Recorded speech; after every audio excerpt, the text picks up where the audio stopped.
Yeah, so the song filter is just, we all do it, but it's just the filter we're living our lives through visually, like Instagram, social media, and all that stuff.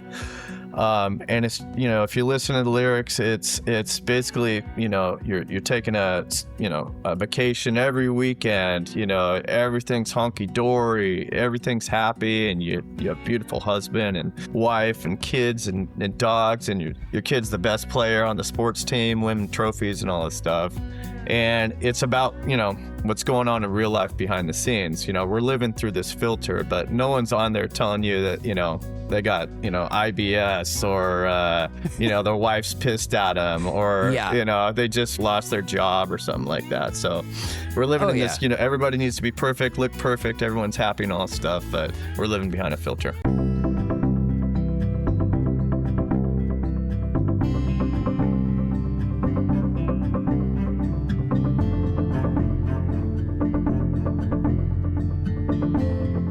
It is the Fit for Radio podcast. I'm your host, Drew Tiedemann, and we are here in my studio at Stafford Hills Club. And if you haven't heard the podcast before, then you haven't heard me say that it's my favorite spot. I love the saltwater pool that's here. Also love the workout facilities. As I record this right now, I have multiple kids in the kids club. I've got my wife in a class. They're all doing their thing, which allows me to be here, work hard, play hard here at Stafford Hills. And of course, if you love it here and you want to try out any of the amenities and also their world-class tennis facility, just tell them that Drew sent you for half off of your initiation. Today, it's a throwback for me, somebody I've known for what feels like close to 30 years now. But he's all grown up, and sometimes when it comes to this story, you hear the right song at the right time, and it can change parts of your life. And for my guest, Dustin Finney, that spark eventually led to playing not just college parties and frat basements, but local clubs, and then writing songs and becoming a band called Audiodub. Now, I'm excited to welcome him into the studio because his journey, unlike so many others, but so great to see that Audiodub has brand new music out, and I have been abusing the thing. If it was a CD, mine would be scratched because I keep going back to the same songs. But welcome into the studio, Dustin Finney of Audiodub. Hey, what's up, Drew? Thanks for having me on, dude. It's great to have you. Now, we go all the way back to the beginning of college, 1999. And when I met you, you were just like a guy with an acoustic guitar. I knew you had a big band history. What I knew about you is I knew you could wrestle, so you didn't want to wrestle him. I knew you could play the guitar, and, you used to play in the hallways of our house back in college. So I knew you had that talent, but you kind of took this whole thing to another level, not just starting a band there in college, but also going on to having a cover band, which eventually transformed into what we've got today, which is Audiodub. Now, I would stress that anybody, if you haven't heard this music, go ahead, pause this podcast and go and download Audiodub's new album, Filter. Now, this thing is... It's been a long time in the making, but let's just back it up for a second, Dustin, and go from the beginning. You grew up actually up here where I live. Right now, you live in the Bay Area. Where do you live? I live in a town called Burlingame, just south of San Francisco. So it's actually right by the airport. I can see some planes flying right now. Nice. Yeah, I was in San Francisco recently, and a lot of planes come in and out of that place. We were flying in. It was like bird formation coming in. I'm glad they've got air traffic control. Yeah. Now, when you grew up, you went to Aloha High School here in Portland, and kind of like I said, you did a little marching band. You were in the symphony. Those are tough things. I grew up in the choir. And where I grew up, it was kind of like accepted. But when I got to college, people were like, you did what? Yeah. And I feel like maybe symphony and marching band, it's funny. Every rock star, every person who has an epic band had to be in those things, right? And so what was that like for you? What got you into symphony and marching band? Yeah, I just started playing I think Grandpa put me in keyboard lessons at 5, 6. And then, grade school, started doing the trumpet, and then I think I was upgraded to French horn by someone. So played French horn in the Metropolitan Youth Symphony, and then, did high school band and marching band and all that stuff. And I tried to kind of remain hidden as far as that stuff goes, because I was also, like I said, a wrestler and an athlete. And it didn't, it wasn't like the most popular thing to be doing at the time. But I just loved playing music. And so I stuck with it. And, then when I got to college, or I think I started playing guitar like senior year of high school. And then when I got to college, it was like, oh, this is pretty fun to play and sing. And, like you said, I would play at the house, I'd play in the hallways. And then, from there, I kind of felt like I had some sort of talent that people enjoyed. And so I think junior year of college, I started a band called Finney, Skinny, and the Hick. As you remember, we used to play in the basement. Yeah, I absolutely remember that. Now, before that, you're barely playing the guitar when I first meet you, but I feel like you picked it up relatively quickly. Is that a result of all that band time and those other instruments? Because I've done a little bit of guitar myself, just on the apps, like Simply Guitar type of thing, and it's not easy to become great at. It's a little bit easier if you know what a C minor and C major, and you've played in, bands and orchestras and stuff, and you know all the transitions, and and you get a sound for the music. But the physical, parts of playing guitar is repetition, and that's kind of what stops most people from getting to the next level. So when you are starting this band, when we're at the University of Oregon, Finney, Skinny, and the Hick, and that comes from your name is Finney. The bassist was, we always call, he was the skinny guy, and then the Hick is the Iowa country boy, and so it just kind of all rolled off the tongue. Yeah, Wild Bill from Iowa, great drummer. Yes, exactly. And so your influences early on, though, bands like Sublime and Weezer, Green Day, Chili Peppers, what makes you go in this direction? Why is it those bands? Yeah. Well, first, those were the popular things when you're coming out of high school and whatever. And that Sublime, their self-titled album, Sublime, with like Wrong Way and Santeria and all that stuff, that was just amazing. Like mind-blowing to me. They were so new. White guys like doing reggae and ska out of LA, and like, doing Spanish or speaking Spanish lyrics and all the stuff. It was just like blew me away. And in ska and reggae music, the guitarist has to play on the upbeats, whatever. So a French horn player in high school in these stupid marches and stuff like John Philip Sousa, you had to do that same thing. Dun, dun, dun, dun, dun. And I'm just sitting there like, And so it was already in there. So I could sing and play guitar and do that at the same time. So I was like, all right, we're going to do Sublime. And so like in college, we would just cover their songs. It just came so easy. It's not easy to sing and play the guitar at the same time. But if something comes to you, it's like, all right, we're doing this. So then it can kind of work like that. Now, you guys, I remember when you guys would play together, you didn't practice a ton before you started doing gigs, did you? Or how long did you spend just kind of fiddling before? When I say gigs, first doing a frat basement and then doing the local, campus bar. I think we practiced as much as we could between, studying and stuff like that. But, did it sound like we didn't practice much? No, I felt like it got good easily. For you guys, it just kind of picked up. Now, when you're covering songs early on, it is, that's easier than what you're doing now. Right. Because writing all your own music that's a whole different ballgame. Totally. Now, when you get done with school, though, not everybody in this band is going in the same direction. Wild Bill moves back to Iowa. You move to Northern California. You and Jordan Fessler, who is your original bass player and another friend of mine. Do you guys immediately think you're going to continue this and go from Finney, Skinny, and the Hick to what you eventually became? Or was there a transition there? Yeah, we moved into a little apartment together in San Francisco in Russian Hill, and we had our amps and guitars, and we would play together at night, and have people over and stuff and whatever.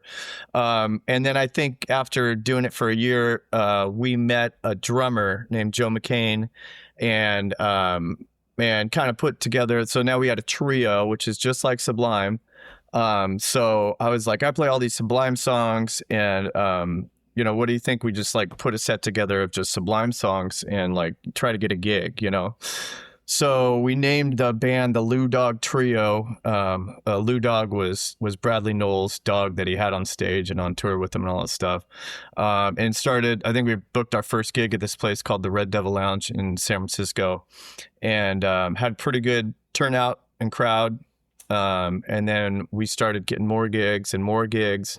And started like selling places out, right? And then we would, all right, well, let's make more money, right? So we started every weekend, like going to like Sacramento or Southern California or even up to Oregon, Idaho and stuff, and doing this. But we didn't want to quit our day job, so we could only go as far as, as we could go there, do some shows, and get back. Which is pretty exhausting, but yeah, that's a grind because when you're going to do a show, especially at that age, you're probably partying along the way, doing the soft rock star mode, and then right back to try and hit that alarm on Monday morning. Yeah, I learned pretty quickly that I would not be good as like a international touring band. It's you got to have breaks on the train. I mean, maybe I could do it now. But back then, it was hard to resist whatever's going on out there.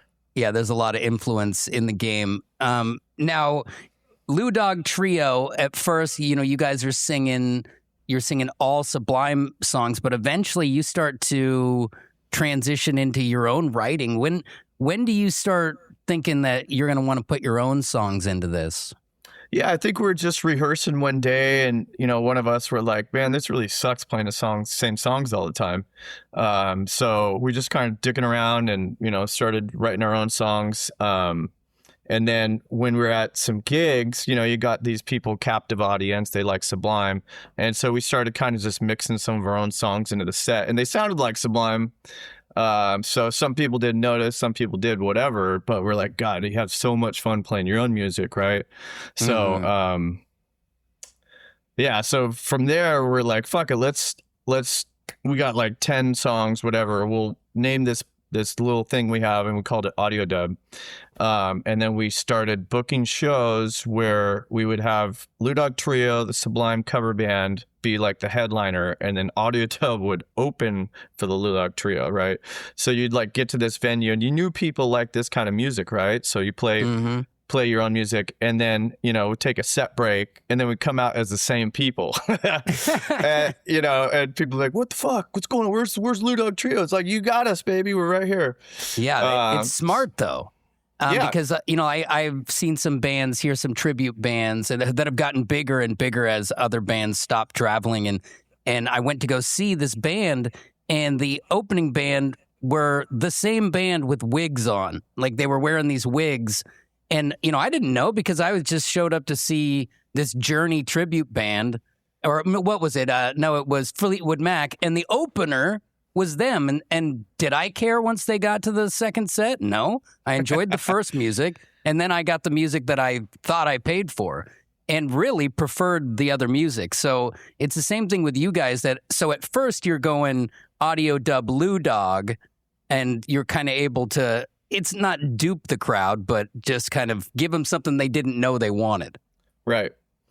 Yeah. And then, from there we cut an album, and then, basically we had enough clout at all these different clubs, and some of the promoters had seen our band, and we kind of started to have a following. So we cut the tribute band stuff after a little bit. And I knew that Audiodub was starting to pop when, or at least in this area, because my wife had, downloaded your album, that first one, and I think you meant she put the cassette in the cassette player. Well, she was streaming it. Okay. So she would stream it. Then maybe it wasn't the first one. No, it could have been Napster or something like that. Well, she would stream it in the bar that she worked at. And Oh, so dope. she would be the daytime bartender at like this upper end bar called the Sidebar in Eugene. And somebody came up to her one day and was like, "Hey, what's that music on the radio?" And she's like, "That's Audiodub." And the guy like flipped out. He's like, "You guys know Audiodub?" And like had a moment in the place. So it was starting to travel at that point where people were kind of taking it on as songs in a band that they liked and not covers. Right. Yeah, that's cool. It's really cool to hear people, like we just had a connection last week where a friend of a friend couldn't believe that that they knew the guy in Audiodub. It's pretty cool.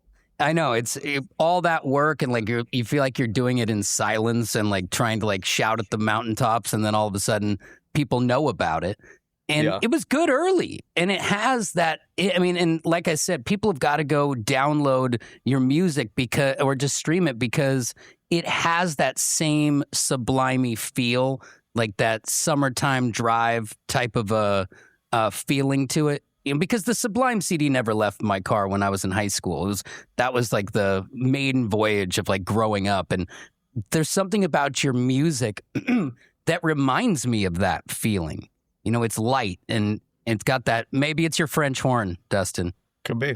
It's laying in there somewhere. Now, you guys do grow up at some point, but what is the partying like in the early days? Because you're writing songs about your experiences, about having a good time, going hard, partying. Are there drugs and alcohol? What are we doing? Yeah, 22 years old, living in the city, driving to towns and playing shows and stuff. So yeah, there's some recreational stuff going on there. There's staying up late. There's seeing the sun come up. Writing songs about stuff that mattered to us at the moment. There was no kids or family or anything like that. So, I was writing songs about, people that annoyed us and putting their names in there, and, writing songs about, that we wrote an album called So Scud, and it was all about this one chick from college, So, look back at it and got, things have changed. Well, yeah, and that's part of it too, is you write songs in the moment. I mean, look at the influence. At least you weren't writing songs about what Sublime was writing songs about, because some of those are highly in question. So Scud seems kind of vanilla compared to some of the subject matter that they went into. And I think music also is a representation of where you are at that moment. Now you're a father. You have a business, you've found success, you're married, all these, your priorities have changed, right? Sure have. Now, at what point do you guys decide to hang up kind of like doing the every weekend touring thing? Like, do you get tired of that? Or is there just other priorities that push that out of the way? Or how do you transition out of that time? Yeah, I think when our bass player Fezler moved to Portland, that was kind of a little bit of like, all right, he's moving up there for a job. This isn't what we're going to do for the rest of our lives. And, we're living in the Bay Area. It's like, you got to be like a top 50 band to be able to pay the rent up here, So, oh, yeah. I started the company on my own, and we kept playing, but, it was probably like 10 to 12 shows a year. Got a new bass player named Moon, got a new, a fourth player named Sid Slater, rhythm guitarist and singer. From there, just kind of not took a break, but I think we had made 4 albums at that point, and it started to turn into something that's just kind of for fun. Mm-hmm. Now, what year was that Jordan Fezler left for Portland, or around? Yikes! It's like 10 years. Yeah, probably 10 years ago. Yeah, so, and it's cool that you were able to, keep the thing rolling, because if you go all the way back to Finney, Skinny, and the Hick, you're the only member of the band left. You've kind of kept the thing rolling. Was that weird because I know that, Jordan is still a friend of yours. Is it weird for him not to be in your band anymore? Yeah, it's we actually had like a reunion show, I think, a while ago, and he's the only guy that will slam a beer still while playing the song. So there's this one song called LDT where it literally has to hit 2 notes the whole song. It's A and E, and you don't need your left hand in that situation. So he would use his left hand to just down a beer. And so our new bass player is really good, but he just, he doesn't do that. He can't, and well, he probably could. He just doesn't crush the beer mid-song. He definitely could. I know that Moon could do that too, but Fessler goes in a different world. Fair enough. I mean, and we all perform in different ways. So when you got the new band together, you guys aren't playing that often. You said you kind of slowed down, but you had the new band. How does that kind of work? Yeah, well, I mean, what happened was we started popping out kids, to be honest. We got 10 kids between us now. And luckily, my kids are kind of, let's see, I got 11 and 15 now. And so I'm not changing diapers. I'm not, I don't need babysitters or anything. So I got a bunch of time back in my life. And that sounds nice. Yeah. It's coming your way. Don't worry. And then I was like, what am I going to do with this time? And I kind of started building like a little recording studio, which you kind of see behind me. And just started making new music, and I was bringing it to the guys at rehearsal, and they were digging it. So we just decided to make another album after 10 years. After about a year, it came out. The Fit for Radio podcast is brought to you by Motorsport Hillsboro, where they have the easiest and best financing, and of course, an incredible selection of whether you're looking for a motorcycle for the road or the dirt, or a side-by-side, they've got you covered. They also have all your water sports and everything else in between covered. But today we're talking about incredible electric mountain bikes, and the deals are on right now at Motorsport Hillsboro. The Gas G Light Trail 2.0 electric mountain bike is there right now at up to 60% off. You'll save over $3,000 off MSRP on this brand new bike that'll have you hitting the trails like never before. Go faster, go harder, go up the big steep hill to get to the view. It's all right there at Motorsport Hillsboro. Check them out today, and the easiest financing around at motorsporthillsboro.com. Also, brought to you by Axiom Plumbing, Sewer, and Septic. All things water and waste are covered over there at Axiom, and any job in the Portland area or Vancouver, they got you covered. Doesn't matter if it's a big job or a little job, and 10% off your first service when you say that I sent you. Let's get you that discount with a good quality company, or save up to $500 off a new water heater. It's all right there. And the cool thing is, this is a locally owned and operated business, not private equity. You want to meet Bruce and the gang, who will take care of you just like he has my own family. See everything they can do for you at AxiomPDX.com, or give them a call at 971-431-4810. AxiomPDX.com. You mentioned that you and the band and your 10 heavy kids, you did get back in the studio and start making new music, which is what I've been chewing on lately. But I wanted to back up a little bit and talk a little bit about what it's like to be a musician doing gigs. And it's kind of a crapshoot sometimes. Sometimes it's the best show of your life, and sometimes the crowd's not right or the situation isn't right. Have you dealt with any of those where you look back and you're like, that was a nightmare show, or that was you dealt with like a heckler? Like, have you dealt with any of those types of things? Oh yeah, I got a long list of awful shows. So I'll give you 2 instances. One, we were driving up to Portland to do a show at the Crystal Ballroom.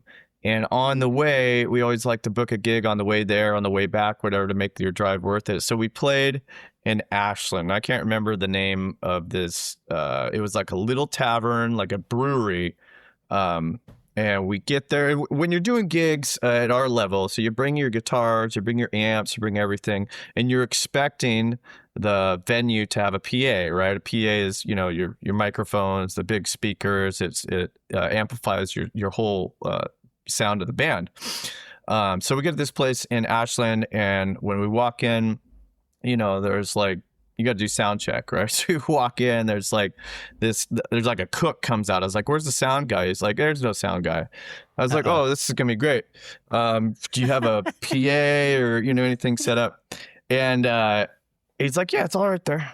So he shows me this like little stage area in this brewery.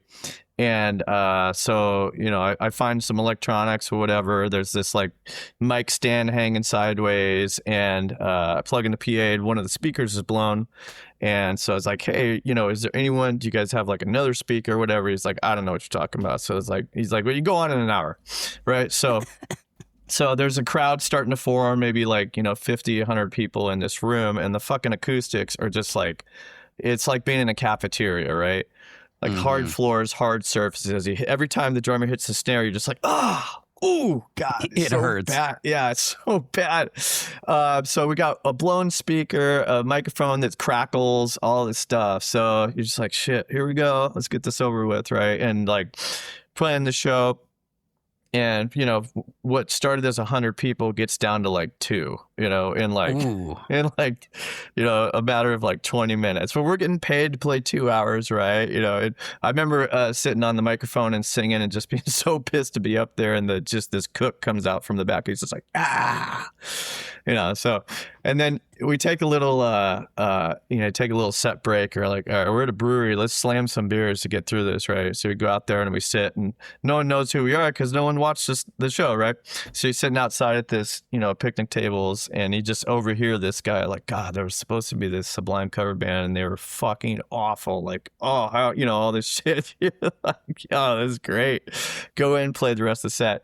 It's so you got shit like that, and then the next night you go to the Crystal Ballroom. What was it called? Lola's or something like that. Lola's Room. Sold out, one of the greatest shows we'd ever played. People going bananas. I still have video from it. Like, it was just amazing.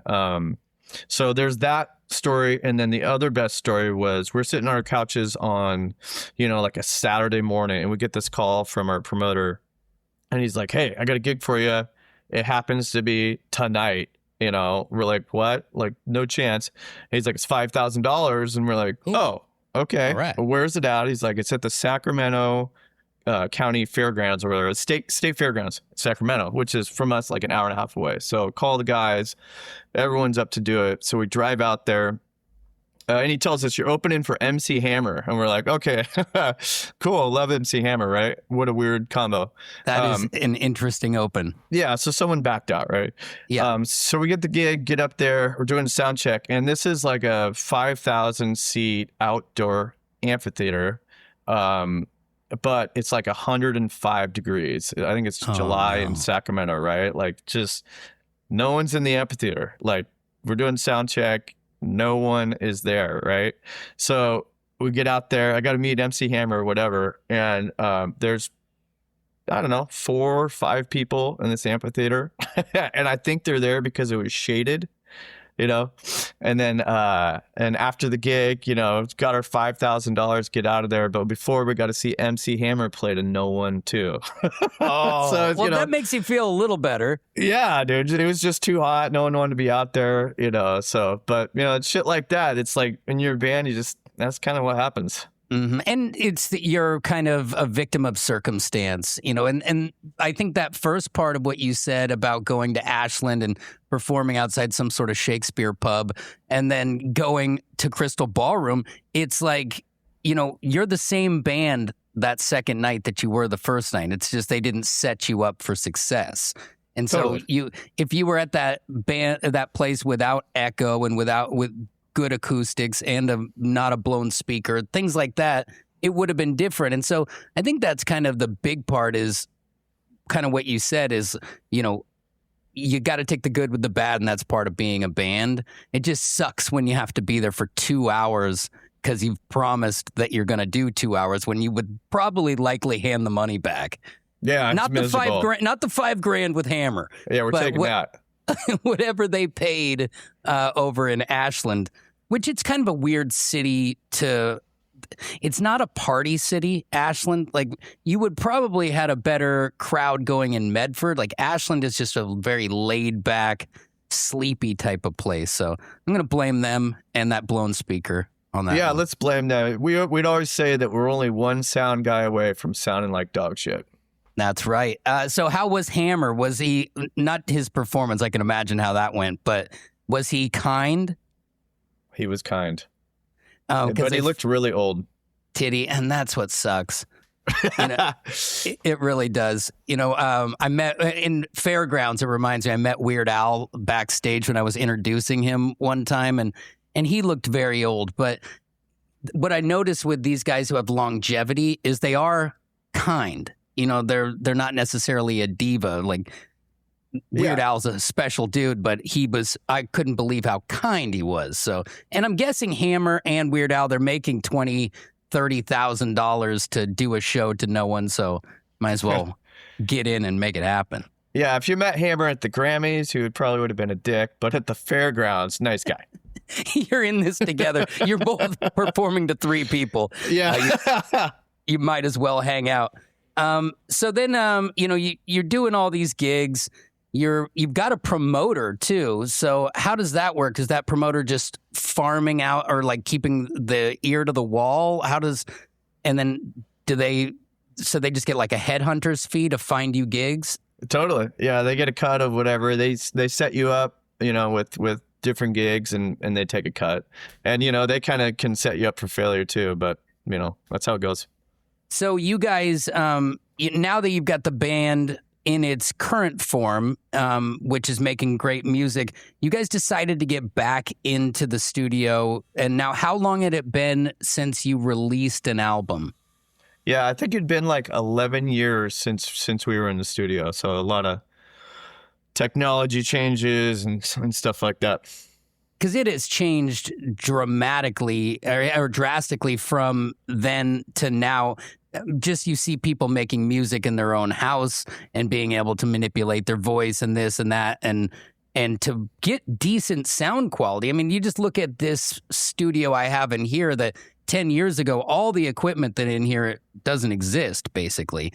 All the equipment we're recording with and that takes the background volume. You know, like there's a Pilates on the other side of this wall. There's like a Pilates reformer studio.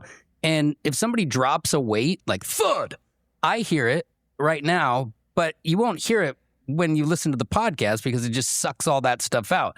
10 years ago, that thud is for real and it's forever. Yeah. Which, you know, there's good and bad in that. I feel like a podcast should have a certain amount of Pilates weights hitting the ground. Well, those Pilates weights are about 2 pounds, let's be honest. Yeah. I will tell you, though, because I know that you're an athletic guy.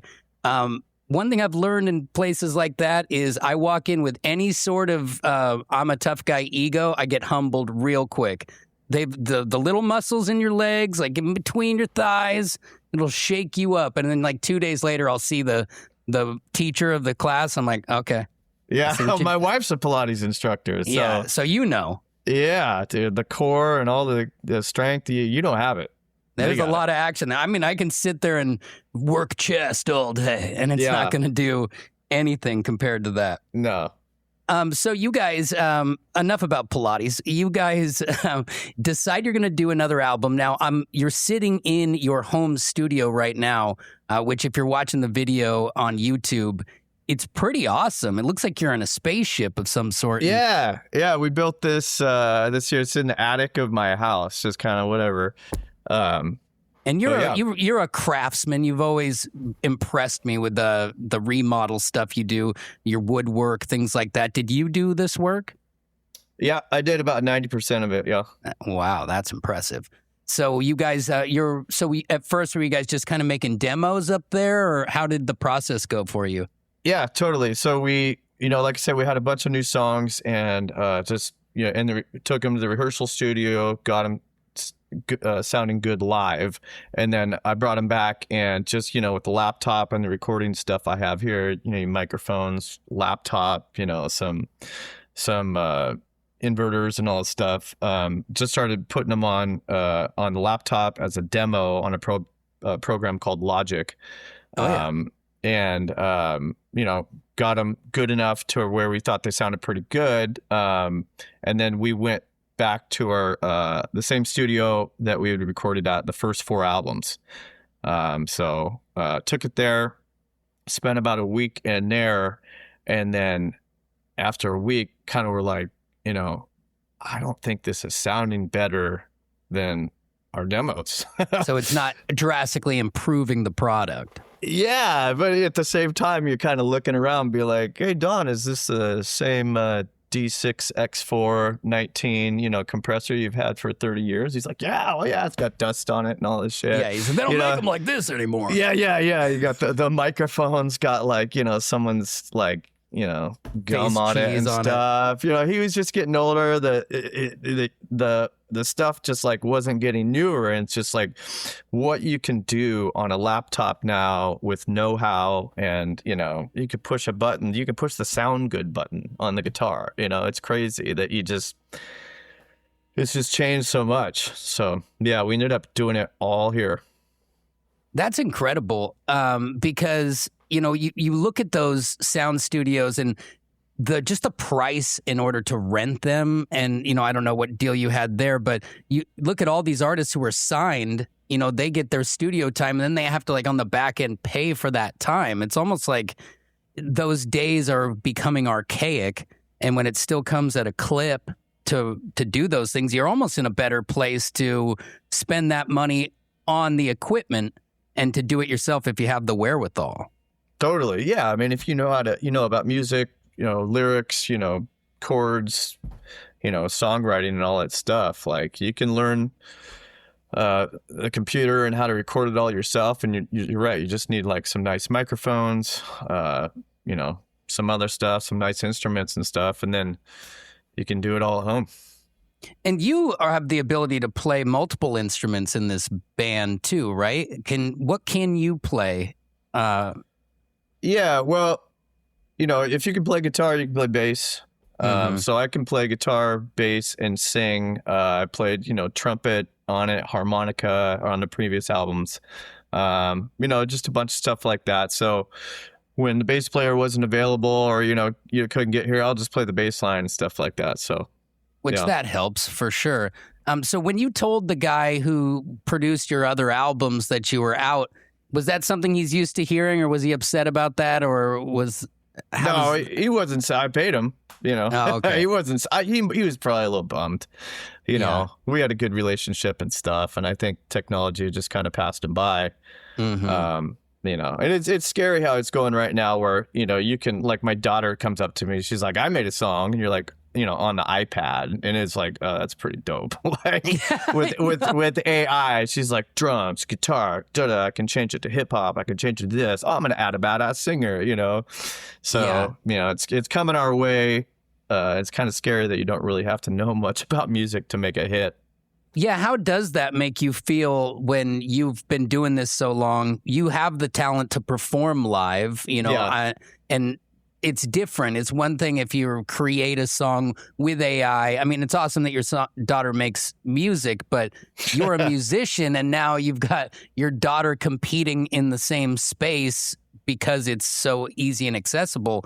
Does it feel like, not your daughter, but in general, does it feel like robbery? Yeah, it's just, it doesn't feel good, but that's how it's going. Like, who's gonna win? Survival of the fittest. But you're right. I mean, the one thing a musician has that can actually bring out an acoustic guitar, perform by campfire, perform on a stage. I don't know. But in 20 years, are our kids going to be like, we're going to see this AI band? They're so dope. These holograms come everywhere and like jump out at you, and you're just like, all right, I'll get on board. I don't know. Sadly, you're right, though, because we're what we see as a band, we're like, well, it needs to be like this. They'll be like, I don't even remember it like that. Yeah. And all the bands that we loved growing up are either dead or 85 years old. And so it's all, totally. It's all going to be transitioning here at some point. There might be a backlash, though. It could be like, we only listen to organic music. That could come eventually. Well, I think that there is an AI backlash already, like how sick are we of seeing AI generated photos, or, somebody writes something and it's all profound and you're like, I know that person. They don't speak like that. That's not, I'm not sure they have any proper grammar to start with, but you have a 5-paragraph, well-written beginning, middle, and end to every time you post. it wears on people. Yeah, totally. You're right. So maybe there will be a backlash there. Now, when you guys are writing songs now, you said you've transitioned a little bit. Is most of the subject matter around like your kids, your family, your wives? Where do you find inspiration now? Yeah, totally. Yeah, it's totally evolved. Like I'm writing songs about my daughter and the relationship we have, and my wife and the places we go and stuff like that. It's changed from what we used to write about a long time ago. And I get comments online and stuff like, I listened to you guys 20 years ago and my life has changed just like your life has changed. I love the song you wrote about your daughter called Mirror and all this stuff. Mm-hmm. So it's cool because, our crowd is our age, so they're going through the same thing. So it's relatable, but maybe not as exciting. But, when a song is going, though, you aren't often like, wait, is he bringing up love again? Is he bringing about caring about things? Because also, you mentioned that, and I don't know if it was on here when we talked in the pre-show that, singing about aging and like, we're both in our mid 40s now. We're in I was just driving the other day and I was thinking to myself, I'm like, oh my God, I'm like 5 seconds away from being closer to 65 than 25. And that's that sucks. And, I can sit and run from it all I want. But, I see people on social media where I'm like, oh, whose mom is that? Oh, yeah, she's my age. And now that's coming for all of us. So I think that type of stuff is still important. It just might not be to a 21-year-old audience member. But there's still that older person who's like, I feel that. Oh man, it's coming for me. Yeah. So it's all relative in the end. Now, the new album, the title of the album is Filter. Now that title track, I thought it had kind of an interesting reason why you went about that direction. What is the song Filter about? Yeah, so the song Filter is just, we all do it. But it's just the filter we're living our lives through visually, like Instagram, social media, and all that stuff. And it's, if you listen to the lyrics, it's basically, you're taking a vacation every weekend. Everything's honky dory, everything's happy, and you have a beautiful husband and wife and kids and dogs, and your kid's the best player on the sports team, winning trophies and all this stuff. And it's about, what's going on in real life behind the scenes. We're living through this filter, but no one's on there telling you that, they got, IBS or, their wife's pissed at them or, they just fucking lost their job or something like that. So we're living in this, everybody needs to be perfect, look perfect. Everyone's happy and all that stuff, but we're living behind a filter. No, I agree wholeheartedly. I'm actually probably one of the most guilty of that.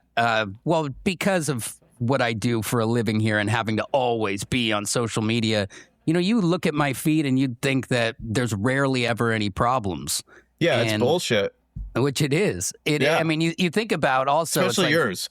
Yeah, go to mine right now and you'll see some magic moments. Like here's an example. Like we go to Lost Lake and it's just like perfect, beautiful moments.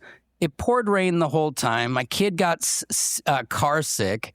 Another one craps her pants in a place you can't pull over. Yeah. It's like, of course, none of it's perfect. And so I'll be the first to say that I should be more transparent with those things too. But it's almost like when you're like, okay, well, what do I post? You don't really think about it when you're like, this sucks. Everything's on fire. But really, the sad part is what the internet actually wants is not your happy life. They want your agony. Right. The posts that I've ever, thousands and thousands of these silly posts that I have to put up, but the ones that have done the best is when my neighbor's house caught fire and almost burned my house down. When my house caught fire.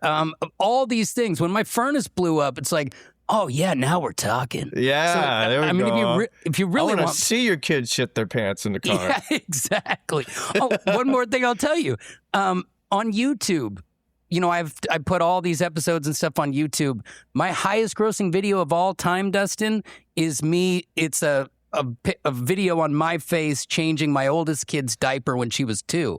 Yeah. It is still to this day my highest grossing video every week. Every single week, people are like, yeah. And then they write, what a terrible dad. He can't handle it. Like all these things, and which is fine with me. But it's like people want the agony aspect. So maybe stop with the filter. Yeah.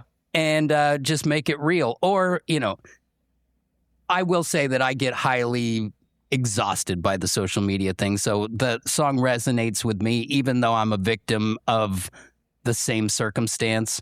Oh yeah, I really I think do it's too. I think it's got a great feeling though. Yeah, I know thanks, every man. time I see you out at the lake smiling, I'm like, that looks like a good old time. I know. You know what? I'm going to the lake this weekend. I'm going to send you some pictures of a sunburn or yeah, a rash. If someone gets some poison oak, I want that. If there's some dead fish flown up on the shore, there's supposed to be some sort of fish die off. I'm going to let you see it. Get a video of your kid catching a fish and then a cop coming up and he's got no fishing license. The real stuff. All right. I'm going to do it this weekend. Make sure to download the brand new album from Audiodub called Filter. It has not left my playlist ever since it came out. You can catch it on all your favorite platforms, whether you're listening on Spotify, Apple, iHeartRadio, whatever it is. They've got it on Amazon. Go check it out. Share it with a friend. They're going to love it. It has that summertime feel. And remember, everything else to do with the band, check them out today at audiodubband.com. Also, the Fit for Radio podcast is brought to you by Axiom Plumbing, Sewer, and Septic. Everything to do with water and waste, they've got you covered. They're the people that we use in my family. And if you tell them Drew sent you, 10% off your first service, and Bruce and the gang are great, locally owned and operated, not private equity. And if you call this number, 971-431-4810, you can back it up and write it down if you want, and that will give you the discount, and I've got you covered. We want to make sure you're getting a good deal and you're finding good quality companies to work with, and that's why we are bridging the gap here. Check them out today at AxiomPDX.com. Also brought to you by Motorsport Hillsboro, the one-stop shop for all of your outdoor toys. And I love Motorsport Hillsboro because they are set on getting financing for anyone possible, the easiest and best financing around. And right now, they've got an incredible deal on the Gas G-Lite Trail 2.0 electric mountain bike, which is going for $21.99. That's 60% off and saves you over $3,000 off MSRP, but they will not last. Check them out today at motorsporthillsboro.com. And finally, brought to you by the Stafford Hills Club. Incredible facility over here. I'm sitting in the suites right now where work meets play, but right outside, people partying, enjoying the splash pad, the burgers being grilled by that saltwater pool. So nice. On top of that, the amenities are next to none. The world-class tennis facility, indoor and out, and much, much more. A place where people gather and a sense of community at Stafford Hills Club. Check them out today at staffordhills.com. Tell them Drew sent you for half off your initiation. And we were just talking about, going out to the lake and enjoying yourself. And, the good thing is though, even though the title track is Filter and, you do live a pretty happy life, your existence is happy. So you're not always crying and then putting up pictures of the lake. Even the artwork is associated to your trips out to the lake for the album, right? Yeah, the album cover is actually just a picture of the dock of a lake that we go to in Clear Lake, California, with a filter on it. Because we didn't want to give it the real thing. Yeah, it's got to be a little... make fucking perfect. Yeah, exactly, as it should be, because that's what life is. Yeah. So the album is great, though. I stress, go check it out. It's a perfect. I'm glad that you released it when you did, because it's got for me, it has a summer feel to it. It's kind of easygoing. I can listen to it going to sleep. I can listen to it in my car. I'm that weirdo who's got a shower speaker. So you definitely play music for me butt naked. There's a lot of action there, and it's worth a listen. If people want to go and get your latest album and to catch up on the others, because I don't want to get it twisted, we still, on our playlist, we still play your other music. So if somebody has not found Audiodub yet, you've got a treasure trove of music to roll through, especially if you like that Sublime-y type feel. Where do you like people to go check out your tunes? Wherever you want. You got Spotify, Apple, YouTube, Amazon, everywhere. Yeah, because you're even on iHeart. I saw it on there. It's all across the platforms. Yeah. And then if you want to get some Audiodub merch, we got some cool shirts and hats and stuff. You can go to our website at audiodubband.com. That's a good looking hat too. It's not nice lid, huh? Yeah, sometimes you can get some pretty lurchy stuff when you order, from a band, but that's good looking. I need one of those. Hey, come in here. I'm going to get you one. I like that. that. I will wear it. And what else? You guys going to be do you guys have more gigs on the horizon? Are you going to be out promoting this album? What's the game plan moving forward for the band? Yeah, we got a few gigs coming up. We're playing in San Jose, and then we're gonna do like an album. They don't call it album release anymore, like album celebration party in Pacifica in October. We're gonna bring out the horns, try to sell this place out. It's gonna be a really fun show. So you can look up our gigs at the same website, audiodubband.com, or at Bands in Town.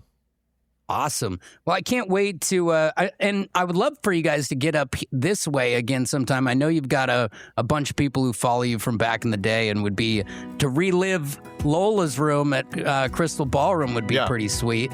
Yeah, we'll make it up there again pretty soon. I will. I'll make sure that I'm there. And it's just great seeing you, having you on. Like I said, we go back all the way to the beginning, 1999. I can't believe it's so far away, but I'm proud of that you're still crushing it, and I can't wait to see what you do next, brother. Yeah, awesome to see you too, man. It's nice to see you on the microphone. For all your listeners out there, the guy acted like he had a microphone his whole life. I mean, he's always the funniest, loudest guy in the room since I first met this guy, man. You're doing exactly what you're supposed to be doing. There's no question about that. Thanks. Well, I think loudest is probably the term, but I appreciate you putting up with it all those years without choking me all the way out. And and when next time you come to town, you and I are going to do lunch. All right, buddy. Cheers. All right, cheers. Have a great one. You too.